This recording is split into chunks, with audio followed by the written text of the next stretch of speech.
আজ উত্তরবঙ্গে প্রধানমন্ত্রী শ্রী নরেন্দ্র মোদীজির হাত ধরে আলিপুরদুয়ার এবং কোচবিহার সিটি গ্যাস ডিস্ট্রিবিউশনের ভিত্তিপ্রস্তর স্থাপন করা হয়।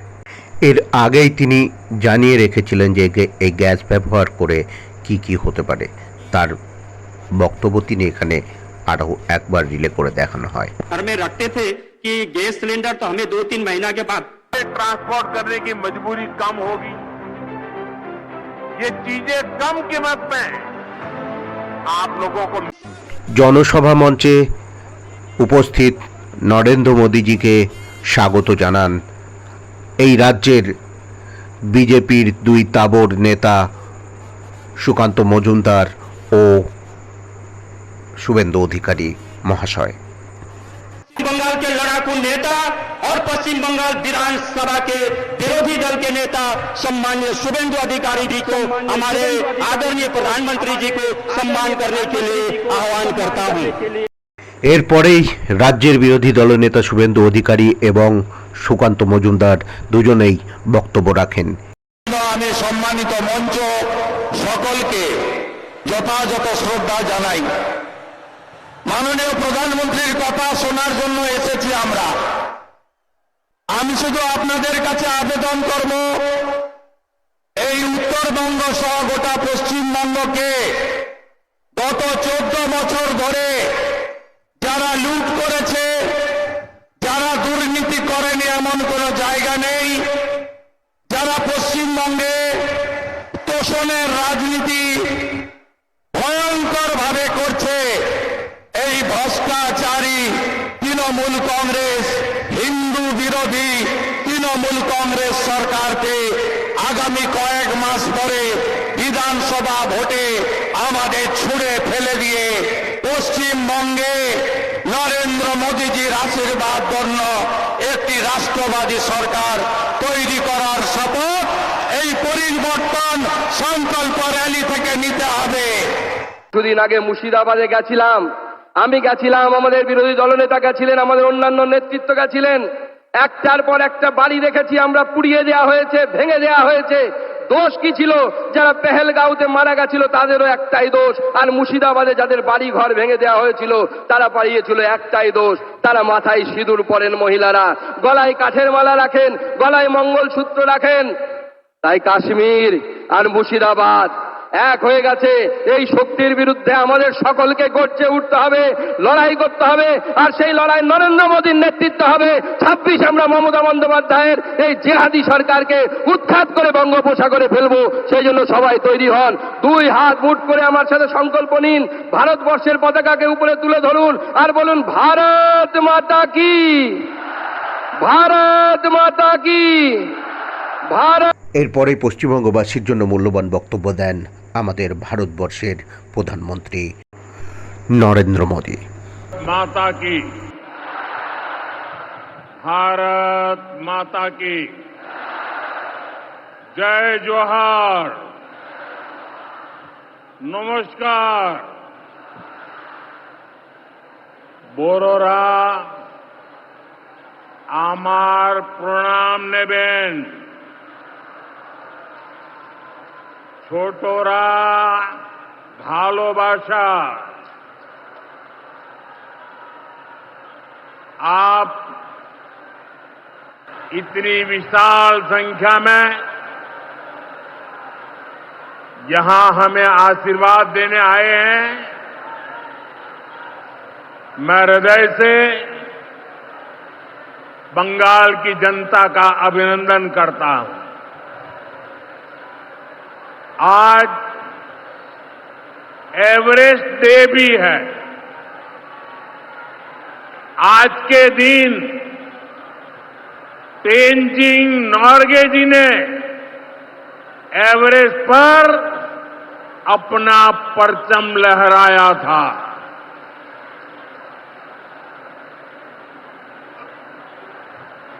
उनके सम्मान में हम भी अपना तिरंगा फहराएंगे।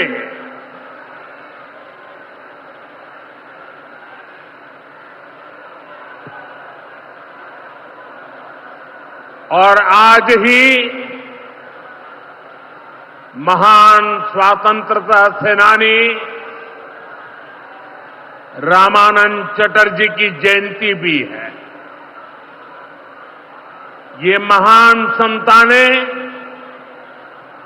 हमें प्रेरित करती है,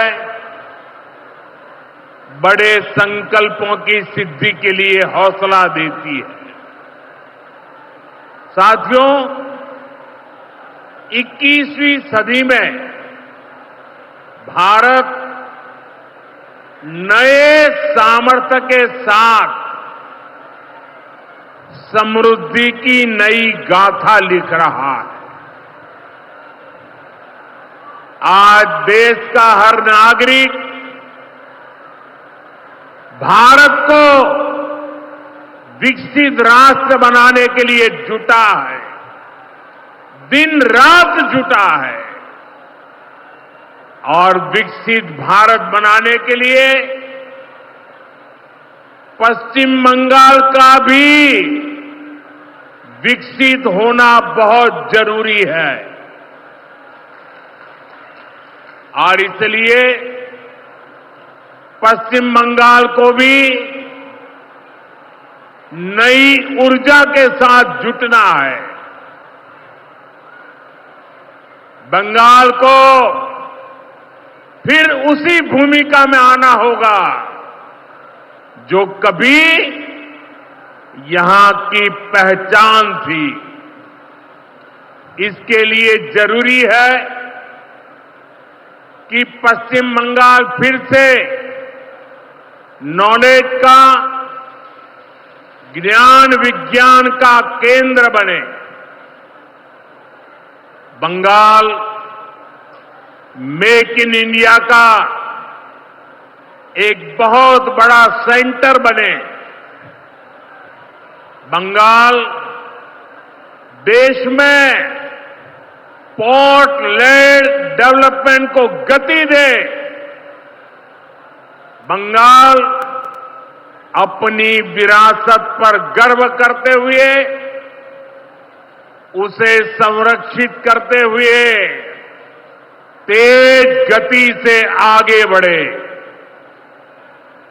साथियों, केंद्र की भाजपा सरकार इसी संकल्प के साथ काम कर रही है। भाजपा पूर्वोदय की नीति पर चल रही है। बीते दशक में बीजेपी सरकार ने यहां के विकास के लिए हजारों करोड़ों का निवेश किया है। अब से कुछ देर पहले यहां सिटी गैस डिस्ट्रीब्यूशन नेटवर्क का शुभारंभ भी हुआ है। केंद्र सरकार के प्रयासों से ही कल्याणी एम्स बना है। न्यू अलीपुरद्वार और न्यू जलपाईगुड़ी जैसे रेलवे स्टेशनों का पुनर्विकास किया जा रहा है। बंगाल की व्यापारिक गतिविधियों को उत्तर भारत से जोड़ने के लिए डेडिकेटेड फ्रेट कॉरिडोर बन रहा है। कोलकाता मेट्रो का अभूतपूर्व विस्तार किया गया है। ऐसे अनेक प्रोजेक्ट हैं जो भारत सरकार यहां पूरे करवाने का प्रयास कर रही है। भाजपा सरकार ईमानदारी से सबका साथ सबका विकास के मंत्र को लेकर बंगाल की प्रगति के लिए समर्पित है, क्योंकि बांग्लार उदय तबई विकसित भारतेर जय। साथियों, ये समय पश्चिम बंगाल के लिए बहुत अहम है। ऐसे में पश्चिम बंगाल के हर नौजवान पर आप सब पर बहुत बड़ा दायित्व है। आप सबने मिलकर के बंगाल का भविष्य तय करना है। आज पश्चिम बंगाल एक साथ कई संकटों से घिरा हुआ है। एक संकट समाज में फैली हिंसा और अराजकता का है। दूसरा संकट माताओं बहनों की असुरक्षा का है, उन पर हो रहे जघन्य अपराधों का है। तीसरा संकट नौजवानों में फैल रही घोर निराशा का है, बेतहाशा बेरोजगारी का है। चौथा संकट घनघोर करप्शन का है। यहां की सिस्टम पर लगातार कम होते जनविश्वास का है। और पांचवा संकट गरीबों का हक छीनने वाली सत्ताधारी पार्टी की स्वार्थी राजनीति का है। साथियों, यहां मुर्शिदाबाद में जो कुछ हुआ, मालदा में जो कुछ हुआ, वो यहां की सरकार की निर्ममता का उदाहरण है। दंगों में गरीब माताओं बहनों की जीवन भर की पूंजी राख कर दी गई। तुष्टीकरण के नाम पर गुंडागिर्दी को खुली छूट दे दी गई। जब सरकार चलाने वाले एक पार्टी के लोग, विधायक, कॉरपोरेटर ही लोगों के घरों को चिन्हित करके जलाते हैं और पुलिस तमाशा देखती है, तो उस भयावह स्थिति की कल्पना की जा सकती है। मैं बंगाल की भद्र जनता से पूछता हूं, क्या सरकारें ऐसे चलती हैं? यही भावे सरकार चलेगी? साथियों, बंगाल की जनता पर हो रहे इन अत्याचारों से यहां की निर्मम सरकार को कोई फर्क नहीं पड़ता। यहां बात बात पर कोर्ट को दखल देना पड़ता है। बिना कोर्ट के बीच में आए कोई भी मामला सुलझता ही नहीं है। बंगाल की जनता को अब टीएमसी सरकार के सिस्टम पर भरोसा नहीं है। यहां की जनता के पास अब सिर्फ कोर्ट का आसरा ही है। इसलिए पूरा बंगाल कह रहा है, बंगाल में मची चीख पुकार, नहीं चाहिए निर्मम सरकार। बांग्लार चित्कार लागबे ना, निर्मम सरकार। साथियों, भ्रष्टाचार का सबसे बुरा असर नौजवानों पर पड़ता है। गरीब और मिडिल क्लास परिवारों पर होता।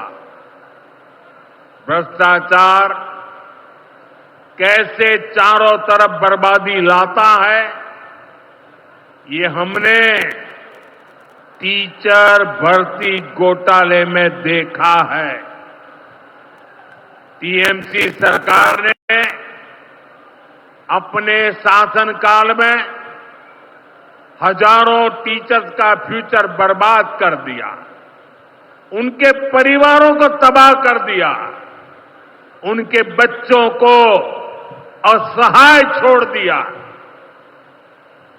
टीएमसी के घोटालेबाजों ने सैकड़ों गरीब परिवार के बेटे बेटियों को अंधकार में धकेल दिया है।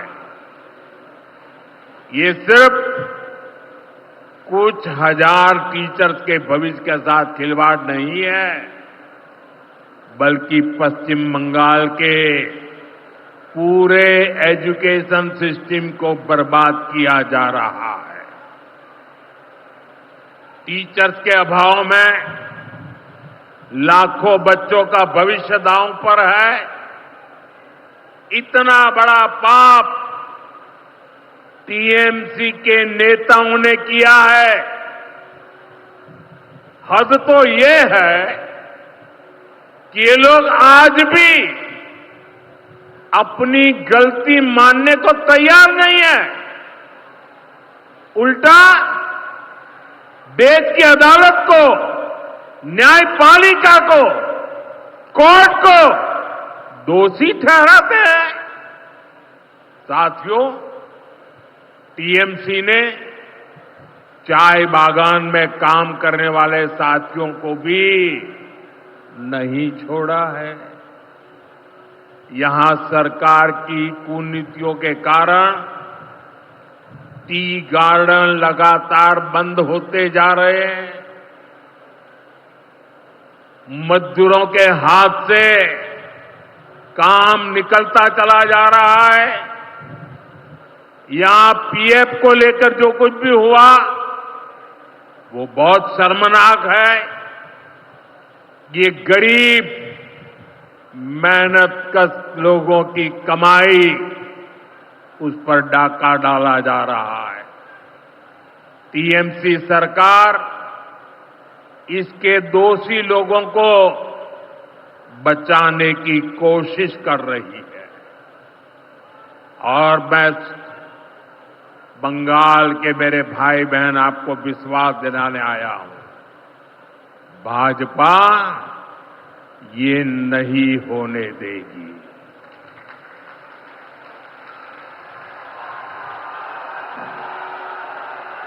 साथियों, राजनीति अपनी जगह पर है, लेकिन गरीब, दलित, पिछड़े, आदिवासी और महिलाओं से टीएमसी क्यों दुश्मनी निकाल रही है?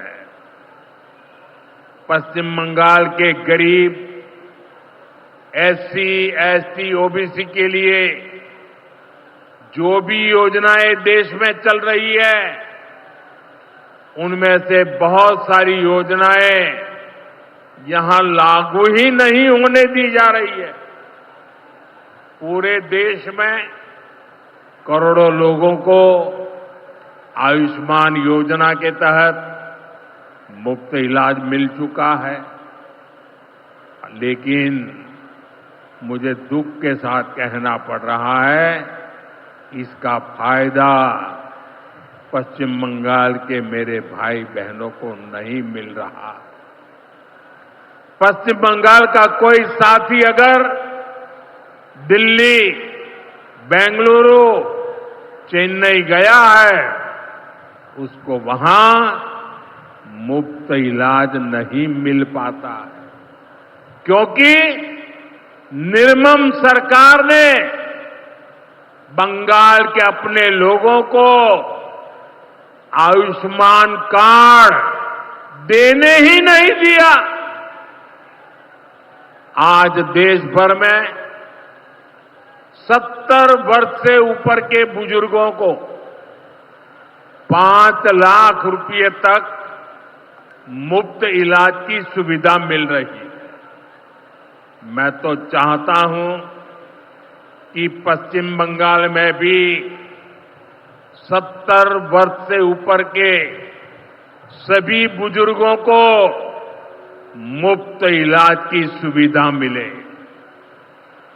लेकिन टीएमसी सरकार ये नहीं करने दे रही है।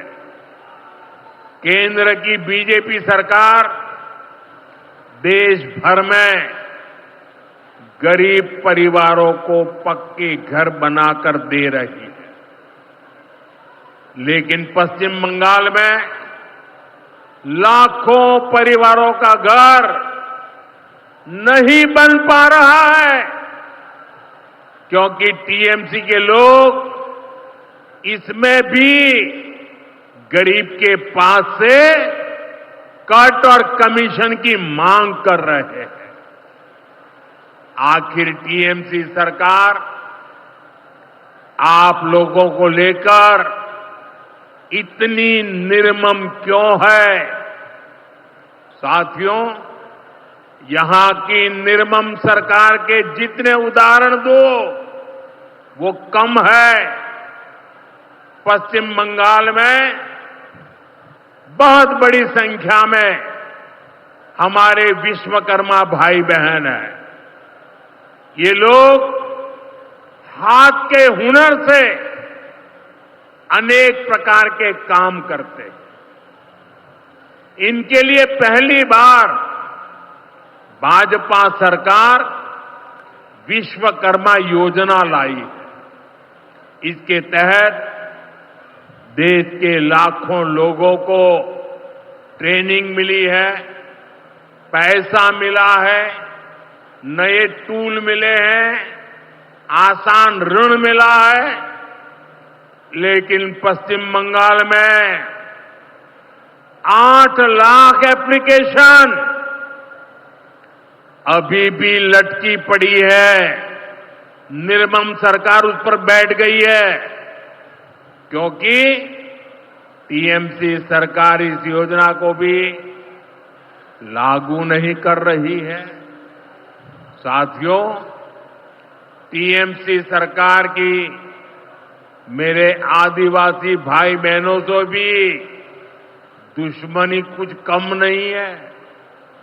देश में पहली बार जनजातियों में भी सबसे पिछड़ी जनजातियों के लिए पीएम जनमन योजना बनाई गई है।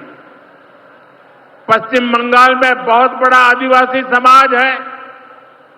टीएमसी सरकार गरीब आदिवासियों का विकास भी नहीं होने दे रही है।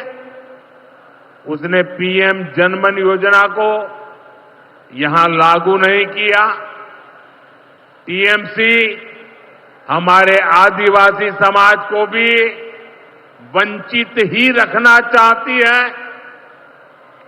साथियों, टीएमसी को आदिवासी समाज के सम्मान की परवाह नहीं है। 2022 में जब एनडीए ने एक आदिवासी महिला को राष्ट्रपति उम्मीदवार बनाया तो सबसे पहले विरोध करने वाली पार्टी टीएमसी थी। बंगाल के आदिवासी इलाकों की उपेक्षा भी यही दिखाती है कि इन्हीं आदिवासी समाज से टीएमसी वालों को कोई लगाव नहीं है, कोई लेना देना नहीं। साथियों, कुछ दिन पहले दिल्ली में नीति आयोग की गवर्निंग काउंसिल की बहुत महत्वपूर्ण बैठक हुई। ये एक अहम मंच होता है जहां देश भर के मुख्यमंत्री मिलकर विकास पर चर्चा करते हैं। लेकिन अफसोस की बात है कि इस बार बंगाल सरकार इस बैठक में मौजूद ही नहीं रही। दूसरे गैर भाजपा शासित राज्य आइए सभी दल के नेता आए, हमने साथ बैठकर चर्चा की, लेकिन टीएमसी को तो सिर्फ और सिर्फ 24 घंटा पॉलिटिक्स करना है और कुछ करना ही नहीं है। पश्चिम बंगाल का विकास, देश की प्रगति उनकी प्राथमिकता में है ही नहीं।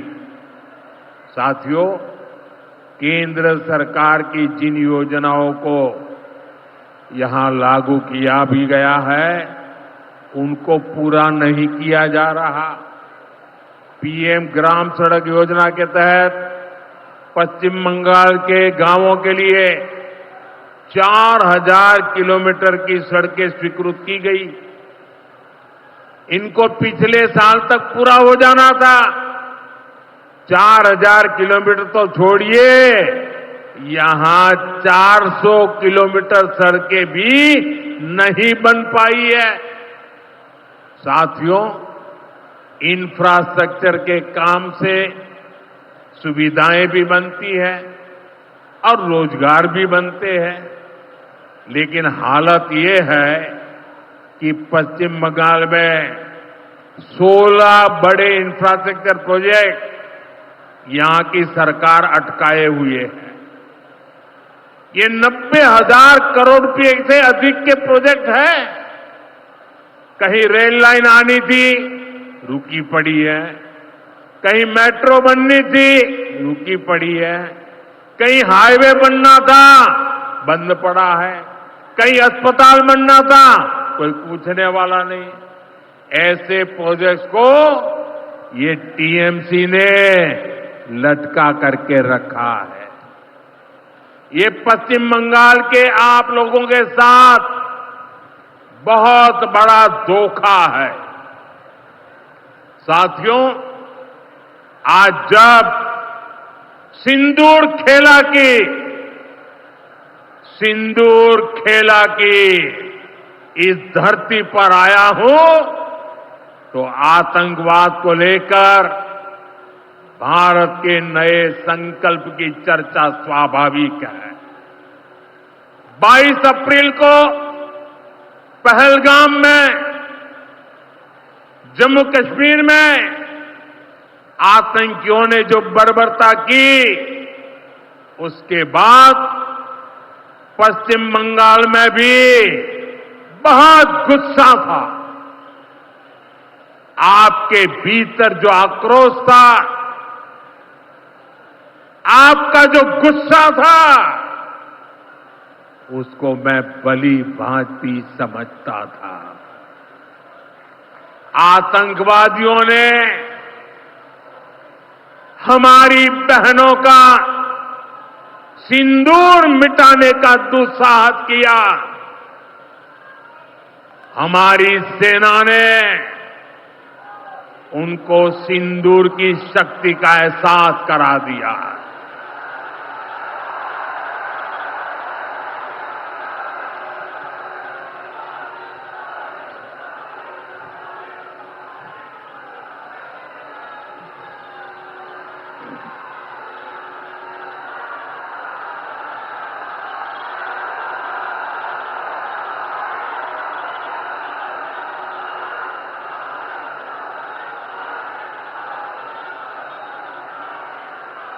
हमने आतंक के उन ठिकानों को तबाह किया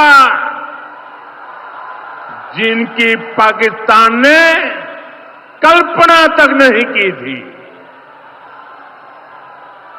साथियों, आतंक को पालने वाले पाकिस्तान के पास दुनिया को देने के लिए कुछ भी पॉजिटिव नहीं है। जब से वो अस्तित्व में आए हैं, तब से ही उसने सिर्फ आतंक को पाला है।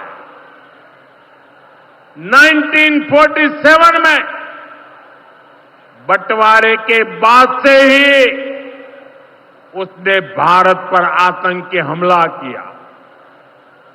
कुछ सालों के बाद उसने यहां पड़ोस में आज के बांग्लादेश में जो आतंक फैलाया,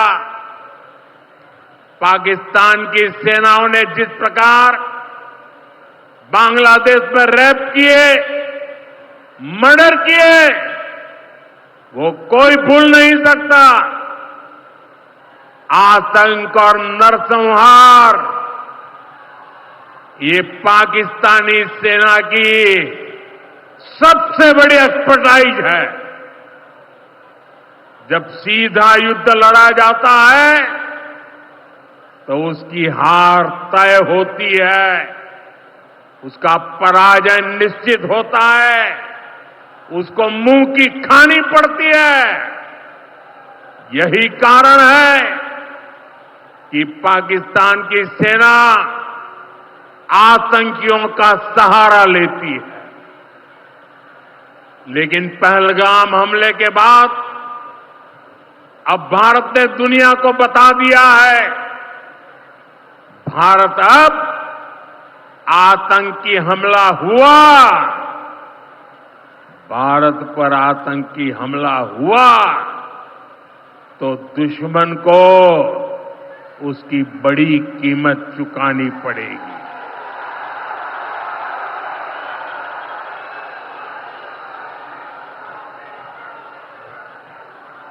और पाकिस्तान समझ ले, 3 बार घर में घुस करके मारा है तुम्हें।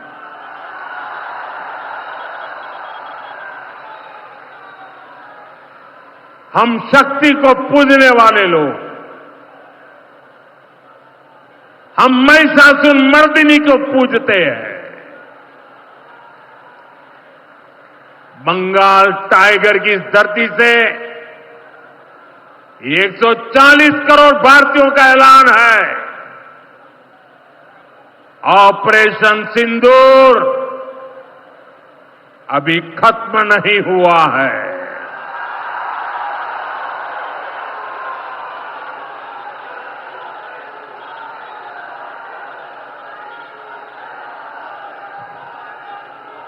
साथियों, पश्चिम बंगाल को अब हिंसा की, तुष्टीकरण की, दंगों की, महिला अत्याचार की, घोटालों की राजनीति से मुक्ति चाहिए। अब पश्चिम बंगाल के सामने भाजपा का विकास मॉडल है। आज भाजपा देश के कई राज्यों में सरकारें चला रही है।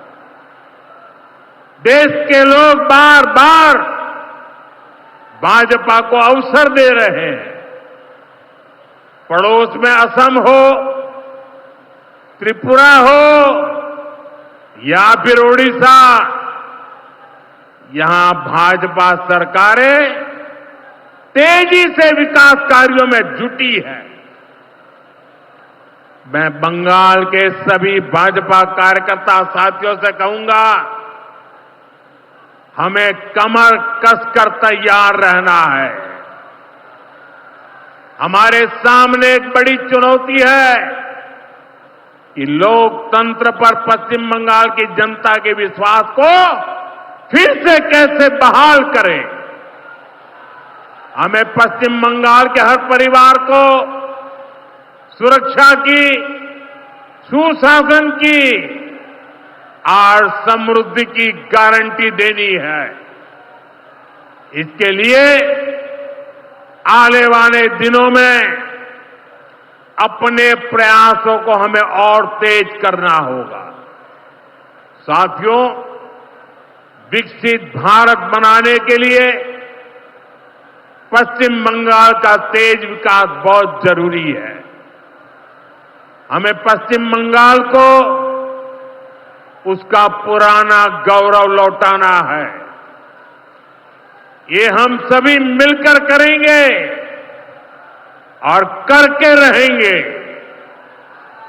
एक बार फिर आप सभी को इतनी बड़ी संख्या में यहां आने के लिए बहुत बहुत आभार व्यक्त करता हूं। मेरे साथ तिरंगा ऊंचा करके बोलिए, भारत माता की, भारत माता की, भारत माता की, भारत माता की। बहुत बहुत धन्यवाद।